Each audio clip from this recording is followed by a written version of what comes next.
Seja bem-vindo de volta. Então, a aula de hoje e as demais também, eu vou utilizar um recurso do Google justamente para atender todos os alunos. Não é uma voz humana. Por que que eu estou utilizando esse recurso do Google? Da voz do Google, na realidade. É porque eu não tenho um estúdio. E aí, sempre que eu tinha que gravar de madrugada e cachorro latindo, carro passando, enfim, a gravação não ficava boa, tá bom? Então, por esse motivo, eu estou utilizando esse recurso da voz do Google para passar a matéria para a turma. Em quando, ao longo da aula, eu vou fazer algumas intervenções, vou fazer alguns comentários, porque uma coisa é fazer comentário, outra coisa é gravar uma aula inteira, né? Fica muito difícil. Aula de Eclesiologia, a Igreja de Cristo. Objetivo: compreender a natureza, a fundação, os membros, a missão e o culto da Igreja, aprendendo com a Bíblia, a história e exemplos práticos de como viver como a Igreja primitiva. O que vamos estudar? Hoje vamos estudar juntos tudo sobre a Igreja de Cristo. Vamos analisar desde sua definição e importância, até sua fundação, funções, membros, culto, e a vida prática inspirada na Igreja primitiva. Também vamos refletir sobre os desigrejados, aqueles que se afastam da comunhão. No final, quero que todos compreendam o propósito de ser igreja e como aplicar isso no dia a dia. Vamos estudar também a definição e a importância da eclesiologia. Também vamos estudar a natureza da igreja, vamos falar sobre a igreja visível, igreja invisível. Vamos ver sobre a fundação da igreja, vamos ver todo esse progresso, né? Vamos falar sobre Israel, sobre a promessa de Cristo e a fundação da igreja que foi no dia de Pentecostes. Vamos falar sobre a função da igreja, que é adoração, discipulado, evangelismo, missão. Vamos falar também sobre crises e transformações que a igreja teve ao longo da história. Vamos falar sobre os membros, os deveres dos membros, os direitos que os membros têm. Vamos falar sobre as regras do culto. Todo culto tem uma regra. Quais são? Nós vamos ver nessa aula também. Vamos analisar como nós podemos viver com uma igreja primitiva, que é uma igreja modelo para nós.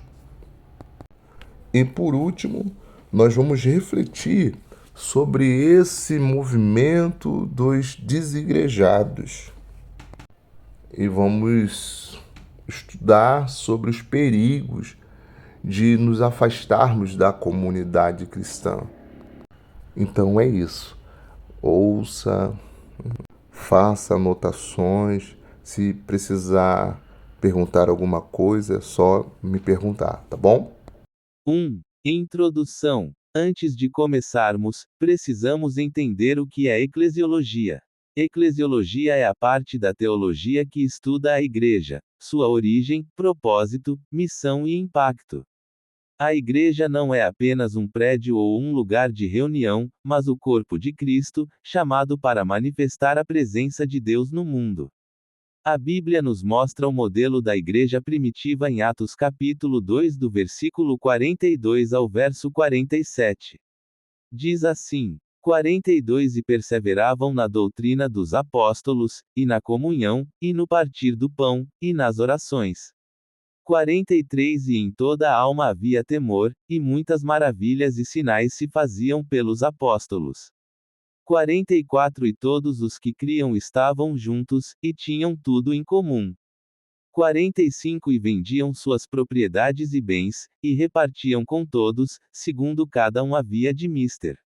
46 E, perseverando unânimes todos os dias no templo, e partindo o pão em casa, comiam juntos com alegria e singeleza de coração. 47 Louvando a Deus, e caindo na graça de todo o povo. E todos os dias acrescentava o Senhor à igreja aqueles que se haviam de salvar. Veja que interessante. Essa é a igreja primitiva. Uma igreja que tinha oração, ensinamento, milagre. Mas o interessante é que muitos atentam para os milagres que aconteciam por intermédio da igreja primitiva, por intermédio dos apóstolos, mas poucos atentam para a comunhão que aquela igreja tinha. Então nós queremos os milagres, mas não queremos viver em comunhão com os irmãos. É interessante também que quando Jesus operava um milagre, ele se movia de íntima compaixão para com a pessoa. Então nós queremos o poder de operar o milagre, mas nós não atentamos para o estilo de vida da igreja primitiva. Nós, de fato, não temos o Senhor Jesus como a nossa referência. Isso nos dá o padrão de ensino, comunhão, adoração e missão que devemos seguir. Pergunta para reflexão. Maior que, você considera a igreja apenas um lugar de culto ou parte do corpo vivo de Cristo? 2. Natureza da igreja. Quando falamos da natureza da igreja, precisamos entender que ela é visível e invisível, e se manifesta de diferentes maneiras na Bíblia. A igreja invisível é a união espiritual de todos os verdadeiros cristãos, independente de denominação. Quem pertence à igreja invisível? Todos os salvos em Cristo Jesus. Quem pertence à igreja visível? Que é o número de congregações, mais para frente vai falar, né? É o número de congregações espalhadas por todo o mundo. São os salvos e os não salvos. Os salvos edificam as suas casas na rocha. Os não salvos edificam as suas casas na areia. Os salvos praticam a palavra do Senhor. Os não salvos não praticam a palavra do Senhor. Os salvos são ovelhas, os não salvos são lobos. Os salvos são trigo, os não salvos são joios. Os salvos são espirituais, os não salvos são carnais. Veja o que diz em Efésios capítulo 4 do verso 4 ao verso 6. 4 Há um só corpo e um só espírito, como também fostes chamados em uma só esperança da vossa vocação. 5 Um só Senhor, uma só fé, um só batismo. 6 Um só Deus e Pai de todos, o qual é sobre todos, e por todos e em todos vós. É o corpo de Cristo espiritual, que Deus conhece. A igreja visível é a congregação local, organizada com líderes, culto e comunhão. Veja o que diz Atos capítulo 14, verso 23. E, havendo-lhes, por comum consentimento, eleito anciãos em cada igreja, orando com jejuns, os encomendaram ao Senhor em quem haviam crido. O Novo Testamento usa 3 figuras principais para descrever a igreja. 1. Corpo de Cristo, cada membro é parte essencial, e Cristo é a cabeça. Veja o que diz em 1 Coríntios capítulo 12, do verso 12 ao verso 27. 12 Porque, assim como o corpo é um, e tem muitos membros, e todos os membros deste um corpo, sendo muitos, são um só corpo, assim é Cristo também. 13 Pois todos nós fomos batizados em um Espírito, formando um corpo, quer judeus, quer gregos, quer servos, quer livres, e todos temos bebido de um Espírito. 14 Porque também o corpo não é um só membro, mas muitos. 15 Se o pé disser, porque não sou mão, não sou do corpo, não será por isso do corpo. 16 E se a orelha disser, porque não sou olho, não sou do corpo, não será por isso do corpo. 17 Se todo o corpo fosse olho, onde estaria o ouvido? Se todo fosse ouvido, onde estaria o olfato? 18 Mas agora Deus colocou os membros no corpo, cada um deles como quis. 19 E, se todos fossem um só membro, onde estaria o corpo? 20 Assim, pois, há muitos membros, mas um corpo. 21 E o olho não pode dizer à mão, não tenho necessidade de ti, nem ainda a cabeça aos pés, não tenho necessidade de vós. 22 Antes, os membros do corpo que parecem ser os mais fracos são muito mais necessários. 23 E os que reputamos serem menos honrosos no corpo, a esses honramos muito mais, e aos que em nós são menos decorosos damos muito mais honra. 24 Porque os que em nós são mais nobres não têm necessidade disso, mas Deus assim formou o corpo, dando muito mais honra ao que tinha falta dela. 25 Para que não haja divisão no corpo, mas antes tenham os membros igual cuidado uns dos outros. 26 De maneira que, se um membro padece, todos os membros padecem com ele, e, se um membro é honrado, todos os membros se regozijam com ele. Ora, vós sois o corpo de Cristo, e seus membros em particular. Assim como o corpo humano depende de cada parte, a igreja depende da participação de cada membro. Exemplo prático: em nossa comunidade, todos podem servir com seus dons: ensino, música, acolhimento, evangelismo. 2. Noiva de Cristo, a igreja é chamada a ser pura e santa, aguardando o casamento espiritual com Cristo. Veja o que diz em Efésios capítulo 5 do verso 25 ao verso 27. 25 Vós, maridos, amai vossas mulheres, como também Cristo amou a igreja, e a si mesmo se entregou por ela. 26 Para a santificar, purificando-a com a lavagem da água, pela palavra. 27 Para apresentar a si mesmo igreja gloriosa, sem mácula, nem ruga, nem coisa semelhante, mas santa e irrepreensível. E Apocalipse capítulo 19 do verso 7 ao verso 9. 7 Regozijemo-nos, e alegremo-nos, e demos-lhe glória, porque vindas são as bodas do Cordeiro, e já a sua esposa se aprontou. 8 E foi-lhe dado que se vestisse de linho fino, puro e resplandecente, porque o linho fino são as justiças dos santos. 9 E disse-me, escreve, bem-aventurados aqueles que são chamados à ceia das bodas do Cordeiro. E disse-me, estas são as verdadeiras palavras de Deus. 3. Povo de Deus, a igreja é o povo escolhido não por nascimento ou etnia, mas por fé em Cristo. Veja o que diz em 1 Pedro capítulo 2 do verso 9 ao verso 10. 9 Vocês, porém, são geração eleita, sacerdócio real, nação santa, povo exclusivo de Deus, para anunciar as grandezas daquele que os chamou das trevas para a sua maravilhosa luz. 10 Antes vocês nem sequer eram povo, mas agora são povo de Deus, não haviam recebido misericórdia, mas agora a receberam. Aplicação: somos chamados a viver de forma que reflita essas verdades, reconhecendo nossa responsabilidade como membros do corpo de Cristo e como noiva do Senhor. 3. Fundação da Igreja. Para compreender a Igreja, precisamos voltar ao Antigo Testamento. Israel era chamado a ser a luz para as nações. Veja o que está escrito em Êxodo capítulo 19, verso 5 e verso 6.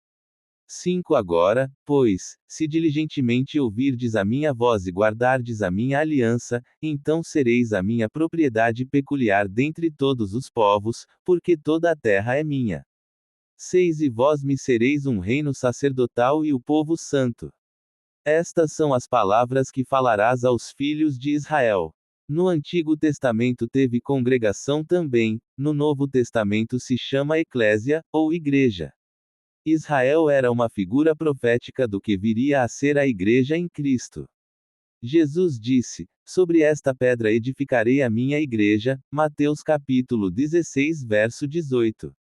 Aqui, Cristo revela que ele é o fundador da Igreja, e que ela não depende da habilidade humana. O nascimento oficial da Igreja ocorre no Pentecostes, Atos capítulo 2 do verso 1 ao verso 41. O Espírito Santo desceu, os apóstolos pregaram, e milhares creram e foram batizados. A Igreja do Novo Testamento passa a existir como comunidade de crentes, judeus e gentios unidos pela fé.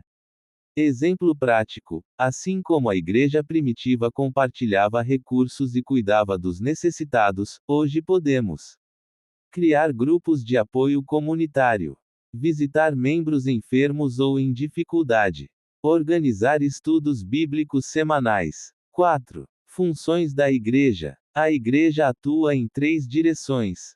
1. Para cima, adoração a Deus, oração, louvor. 2. Para dentro, ensino, discipulado e comunhão entre os membros. 3. Para fora, evangelismo, missões e serviço social. Veja o que diz em Mateus capítulo 28, verso 19 e verso 20. 19 Portanto ide, fazei discípulos de todas as nações, batizando-os em nome do Pai, e do Filho, e do Espírito Santo. 20 Ensinando-os a guardar todas as coisas que eu vos tenho mandado, e eis que eu estou convosco todos os dias, até a consumação do mundo. Amém. Exemplo prático: participar de pequenos grupos de estudo, servir no culto ou em projetos sociais, evangelizar e discipular novos membros. Exatamente o que eu falei em um dado momento sobre a igreja primitiva. O correto é sermos uma igreja completa, ou seja, devemos ter em uma igreja oração, ensino da palavra, adoração, evangelismo, comunhão e missões. Para que a igreja possa ser completa, a igreja tem que olhar para a igreja primitiva e imitá-la. 5. Crises e transformações da igreja.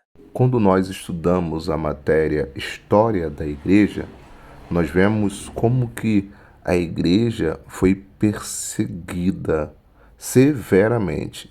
Mas interessante que nessa matéria História da Igreja vai dizer o seguinte, que a igreja era pura, porque naquele tempo não era modismo ser cristão, como é hoje. Hoje todo mundo é cristão, porque virou modismo. Mas naquele tempo só era cristão quem realmente se rendia de verdade a Cristo, quem realmente se convertia, porque os cristãos, eles eram perseguidos. Mas na história da igreja vai falar o seguinte, que quando a igreja fez acordo com o governo, aí sim veio a ruína da igreja. A igreja ela cresceu de forma assustadora, porém as pessoas não deixavam os seus ídolos. Entravam para a igreja e levavam os seus ídolos. Mas é bem verdade que eu posso falar com muita propriedade que a igreja é purificada através da perseguição. Sempre que surgia uma perseguição na igreja, automaticamente a igreja crescia. A igreja enfrentou perseguições desde Roma, heresias que precisaram de concílios, corrupção que levou à reforma protestante e desafios contemporâneos. Estudar a história nos ajuda a discernir erros e manter fidelidade bíblica. Exemplo prático: aprender com os erros da igreja histórica evita que repitamos práticas erradas hoje. 6. Membros da igreja. Quem pode ser membro da igreja? A Bíblia é clara. Fé pessoal em Cristo, Atos capítulo 16 verso 31. Submissão ao Evangelho, João capítulo 14 verso 15 e Romanos capítulo 10 do verso 9 ao verso 10. Batismo nas águas como testemunho público, Atos capítulo 2 verso 38. Confissão verbal da fé, Romanos capítulo 10 verso 9 e 10. Responsabilidades: perseverar na doutrina e comunhão, servir com dons espirituais, contribuir para a obra da Igreja e viver em santidade. Privilégios: comunhão com Deus e irmãos, participação nas ordenanças, receber cuidado espiritual, ser parte da família de Deus. Efésios capítulo 2 verso 19. Exemplo prático: participar ativamente de cultos, grupos de estudo e discipulado, e apoiar a comunidade em necessidades. 7. Regras do culto ao Senhor. Deus estabeleceu regras para a adoração. Êxodo capítulo 20 versículo 1 ao versículo 5. Nos lembra que o culto deve ser exclusivo a Ele, sem imagens ou ídolos. No Novo Testamento, o culto acontece em espírito e verdade. João capítulo 4 verso 24 e inclui oração, leitura da palavra, louvor, ceia, batismo e ofertas. Atos capítulo 2 verso 42. Efésios capítulo 5 e verso 19. Exemplo prático: adorar com reverência e sinceridade, garantindo que tudo o que fazemos no culto glorifique a Deus e não seja apenas tradição humana. 8. Viver como a igreja primitiva. Como a igreja primitiva vivia? Ela compartilhava tudo, cuidava dos necessitados, evangelizava e se reunia constantemente em comunhão. Exemplo prático de participação: criar grupos de estudo e oração. Ajudar financeiramente ou emocionalmente membros e pessoas necessitadas. Discipular novos crentes. 9. Os desigrejados. Os desigrejados são aqueles que se dizem cristãos, mas não participam da comunhão da igreja. Hebreus capítulo 10 verso 24 e verso 25 nos alerta: não deixemos de nos reunir. Exemplo prático: incentivar membros afastados a retornarem. Criar ambientes acolhedores, mostrando que fé e comunhão são inseparáveis. 10. Conclusão: a igreja é corpo, noiva e povo de Deus, fundada por Cristo e confirmada no Pentecostes. Seu propósito é glorificar a Deus, edificar os crentes e alcançar os perdidos. Desafio para todos: viver como a igreja primitiva, adorar em espírito e verdade, ser membro ativo e comprometido. Meus parabéns, você conseguiu chegar até aqui. É isso aí, não desista. Até a próxima aula. Que Deus abençoe e fique na paz.